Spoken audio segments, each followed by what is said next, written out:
राम राम दोस्तों, आपनो selection point YouTube channel पर आप सभी का स्वागत है।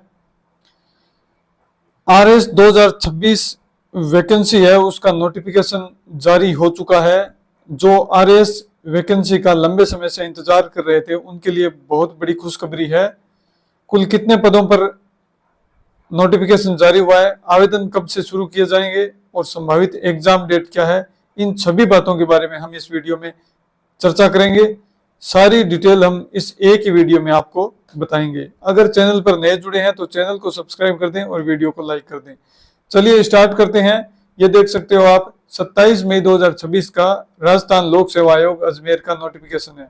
इन्होंने ये भर्ती जारी की है 607 पदों के लिए। बहुत महत्वपूर्ण ये सूचना है, आज की सबसे बड़ी न्यूज है शैक्षिक विभाग की कि 602 जो भर्ती की तैयारी करने वाले उनके लिए सबसे बड़ी खबर है। 607 पदों के लिए 607 पदों के लिए आरएस का नोटिफिकेशन है, जिसमें से 192 पद तो है राज्य सेवा के और अधीनस्थ सेवा के है 415 पद। कितने? 415 पद। तो कुल 607 पदों की भर्ती है। न तो छोटी भर्ती है न बड़ी भर्ती है। हालांकि जो पिछली भर्तियां हुई है, जो 4-5 भर्तियां, उनके मुकाबले ये सबसे छोटी भर्ती है। अब हम बात करते हैं राज्य सेवाओं के पदों की। तो प्रशासनिक सेवा यानी कि एसडीएम के कुल पद है वो 57 पद है। तो एसडीएम के कुल कितने पद है? 57 पद है। और आरपीएस के पद कितने? 26 पद है। आरपीएस के 26 पद है। राजस्थान लेखा सेवा के 36 पद है। राजस्थान सहकारी सेवा के 6, राजस्थान नियोजन सेवा के 3, राजस्थान कारागार सेवा के 5, राजस्थान उद्योग सेवा के 12 और राजस्थान राज्य बीमा सेवा के 11 और इस प्रकार से अलग अलग पद है। तो कुल 415 तो है अधीनस्थ सेवा के और राज्य सेवा के कुल 192 पद। तो ये भर्ती जारी हुई है आरपीएससी की तरफ से। फिर अधीनस्थ सेवाओं के कुल 415 पद, जिनमें राजस्थान देवस्थान अधीनस्थ सेवा के 6 पद है। राजस्थान देवस्थान अधीनस्थ सेवा के कुल कितने हैं? 6 पद है। और जो इन्हें कहते हैं एनएसए, और फिर एसए के नहीं है, लेकिन राजस्थान सहकारिता अधिनियम सेवा के 109 पद है। और ये कुल मिलाकर 415 पद हैं। फिर यहाँ पर आगे ये अलग अलग श्रेणीवार वर्गीकरण दिया हुआ है पदों का, जो हमारी जो रिजर्वेशन है उसके अनुसार, और सभी अलग अलग हॉरिजॉन्टल और वर्टिकल दोनों रिजर्वेशन के हिसाब से यहाँ पर दिया हुआ है। पदों की संख्या आप देख सकते हो। इसके बाद में विशेष नोट बताया गया है, ये आप देख सकते हो। जो हमेशा आता है वही है, अनुसूचित क्षेत्र के अभ्यर्थी गैर अनुसूचित क्षेत्र की रिक्तियों के विरुद्ध भी पात्र है। ये सारी चीजें आगे जो इम्पोर्टेंट है वो मैं आपको बता देता हूं। यहाँ पर आयु सीमा के बारे में, ईडब्ल्यूएस के लिए पात्रता के बारे में दिया हुआ है। फिर भूतपूर्व सैनिकों के बारे में है। तो ये सारी बातें यहाँ पर लिखी हुई है। अब जो इम्पोर्टेंट बातें हैं वो यहाँ से है, नोट से। कहाँ से? इस नोट से बहुत इंपॉर्टेंट बातें हैं, इसको आप ध्यान से सुने। अभ्यर्थी को वांछित शैक्षणिक अर्हता होने पर ही ऑनलाइन आवेदन करना चाहिए, तथापि ऐसे अभ्यर्थियों को आयोग द्वारा ऑनलाइन आवेदन पत्र की अनुमति संशोधन तिथि तक ऑनलाइन आवेदन पत्र की को विड्रॉल करने का विकल्प उपलब्ध होगा। जो शैक्षणिक अर्हता है उन्हीं को करना चाहिए। फिर असत्य गलत सूचना के आधार पर आवेदन करना तथा अर्हता नहीं होने पर भी उसे विड्रॉल नहीं किया जाना भारतीय न्याय संहिता की धारा 217 के तहत दंडनीय अपराध है। ऐसे अभ्यर्थी को कालांतर में काउंसलिंग, पात्रता जांच और साक्षात्कार के दौरान अपात्र पाए जाने पर इस परीक्षा के ऑनलाइन आवेदन को निरस्त करते हुए अगले 3 सालों तक के लिए भर्ती परीक्षाओं से डेबर किया जाएगा। इन्हें विवर्जित अलग कर दिया जाएगा, यानी कि उन पर सैंक्शन लगा दिए जाएंगे।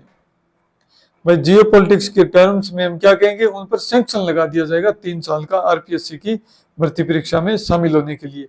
तो जो पात्र नहीं है, यानी कि जो इस भर्ती के जो शर्तें हैं उनका पालन वो पालन करने के लिए पात्र नहीं हुए हैं, तो वो उनको आवेदन नहीं करना है, उनको वेट करना है अगली भर्ती का, नहीं तो आपको नुकसान होगा। जो पात्र है वही इसके लिए अप्लाई करें। इसके बाद में है, उक्त पदों की अपेक्षित शैक्षणिक अर्हता के अंतिम वर्ष की परीक्षा में सम्मिलित हो चुका है या सम्मिलित हो रहा है व्यक्ति आवेदन कर सकता है, किंतु उसे आयोग द्वारा आयोजित मुख्य परीक्षा से पूरे शैक्षणिक अर्हता अर्जित करने का सबूत देना होगा। फिर 1/1/2027 को न्यूनतम आयु 21 वर्ष और अधिकतम आयु इसमें कितनी है? 40 वर्ष है। न्यूनतम आयु 21 वर्ष होनी चाहिए 1 जनवरी 2027 तक और अधिकतम आयु 40 वर्ष। अराजपत्रित अधिकारी 45 वर्ष की आयु प्राप्त कर चुका हो परंतु 45 वर्ष का नहीं हुआ हो। 1 जनवरी 2027 को 25 वर्ष की आयु प्राप्त कर चुका हो परंतु 45 वर्ष का नहीं हुआ हो। और आयु गणना है उसका आधार 1/1/2027 रखा गया है। 1 वर्ष की अधिकतम इसमें छूट दी गई है। फिर यहां पर अधिकतम आयु सीमा में छूट है, देखिए आप 5 साल, 10 साल, 5 साल, ये आप देख सकते हो, इन्हें पढ़ लीजिएगा। इसके बाद में यहां पर डेट की बात करते हैं, तारीख कब से कब तक है, इसके फॉर्म कब भरे जाएंगे, वही हमारे लिए इंपॉर्टेंट है। ये देखिए अन्य विवरण में चयन प्रक्रिया आपको पता ही है, प्री, मेंस और इंटरव्यू होंगे, फिर अंतिम जो उसकी मेरिट है वो बनेगी, फिर परीक्षा का स्थान और माह फिर अलग बताएंगे, परीक्षा योजना और पाठ्यक्रम ये अलग से जारी कर दिया गया है पहले भी 9 जनवरी 2026 को, एवं उक्त पाठ्यक्रम के आधार पर प्रारंभिक और मुख्य परीक्षा होगी। आवेदन तिथि बहुत बड़ी यहाँ पर ये न्यूज है इस आरएएस भर्ती की। आवेदन तिथि ये आप देख सकते हो 4 जून 2026 से 3 जुलाई 2026 रात्रि 12 बजे तक, यानी कि अब से आज 27 तारीख है, 7 दिन के बाद में, यानी कि कल बृहस्पतिवार है, कल गुरुवार है, और अगले गुरुवार को, अगले बृहस्पतिवार को फॉर्म स्टार्ट हो जाएंगे और 3 जुलाई 2026 तक चलेंगे। तो ये तो होगी फॉर्म की बात।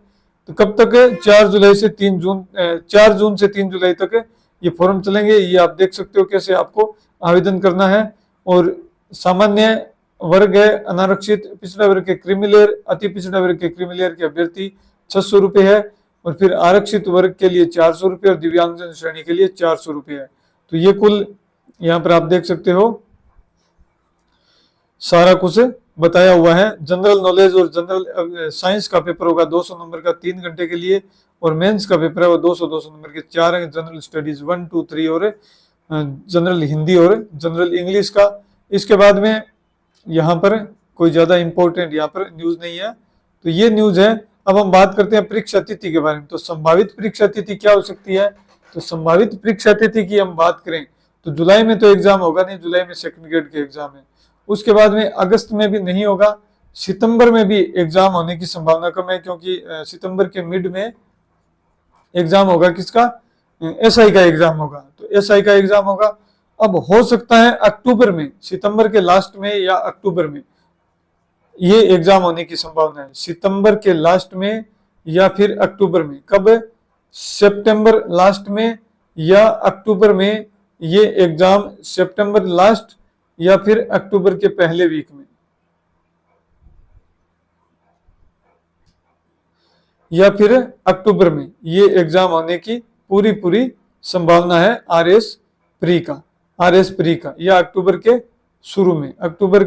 शुरू में एग्जाम होने की संभावना है, सितंबर लास्ट या फिर अक्टूबर के शुरू में। तो ये कुल न्यूज थी इस वैकेंसी के बारे में। बहुत बड़ी न्यूज है। 607 पदों पर यह वैकेंसी निकली है। 4 जून से लेकर 3 जुलाई तक इसके फॉर्म है वो चलेंगे। 4 जून 2026 को स्टार्ट होंगे और 3 जुलाई 2026 तक ये फॉर्म चलेंगे। और एग्जाम डेट है वो देखिए जुलाई में तो होगा नहीं, और अगस्त में भी होने की संभावना न के बराबर है। और संभावना है सितंबर के लास्ट में, सितंबर में एसआई का एग्जाम है, और अक्टूबर के शुरू में ये एग्जाम हो सकता है। तो आप मानकर चलो जून का आपके पास पूरा महीना है, जुलाई का पूरा महीना है, अगस्त का पूरा महीना है। तो लगभग 100 दिन के आसपास आपको मिल जाएंगे। 3 महीने से लेकर 4 महीने आपको इस एग्जाम के लिए मिल जाएंगे। और कोई अपडेट होगी तो हम आपके साथ साझा करेंगे। वीडियो देखने के लिए धन्यवाद।